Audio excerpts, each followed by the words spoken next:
ஒரு உயர்நீதிமன்ற நீதிபதி வந்து இந்த இன்றைய இளைஞர்களை வந்து ஒரு கரப்பாம்பூச்சி அப்படின்னு சொல்லி சித்தரிக்கிற அளவுக்கு அவங்க சோம்பேறியெல்லாம் இருக்கிறாங்க.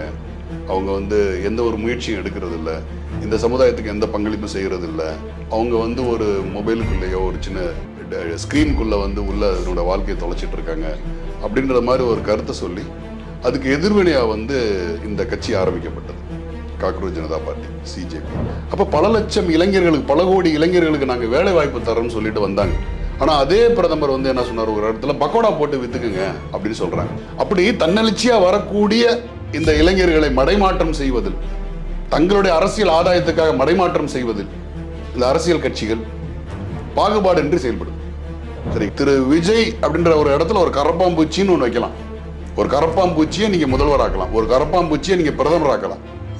அதற்கான மக்கள் சக்தி இந்த ஜென்சின்னு ஒன்று இருக்கு. நீட்ன்ற ஒரு ஒரு முறைகேடான ஒரு தேர்வு சிஸ்டத்தின் மூலமா அது வந்து லீக் ஆயிடுச்சு அதுன்னு சொல்லி 2வது முறை இது நடந்திருக்கு. அப்போ ஒரு பேப்பர் ஒரு சென்ட்ரல் லீக் ஆச்சுன்னா கூட பல லட்சம் பேரோட வாழ்க்கை கேள்விக்குறியாது. அப்போ நீங்க கொண்டு வந்த சிஸ்டத்திலேயே 1000 ஓட்டையை வச்சு அதுலயும் வந்து நீங்க வந்து மாணவர்களை காயடிக்கிறீங்க. என்ன நீங்க வந்து அவங்களுக்கு ஃபீட் பண்ணீங்க, இப்படியான ஒரு ஜென்ஜி புரட்சி வரும்னு சொல்லி நீங்க வந்து சொல்றீங்க. ரொம்ப ஆபத்தானது. ஏன்னா யார் கையில் அந்த கும்பல், அந்த இளைஞர்கள் யார் கையில் சிக்கிறார்களோ அதை பொறுத்து தான் வந்து அதோட புரட்சியோட விளைவுகள் இருக்கும்.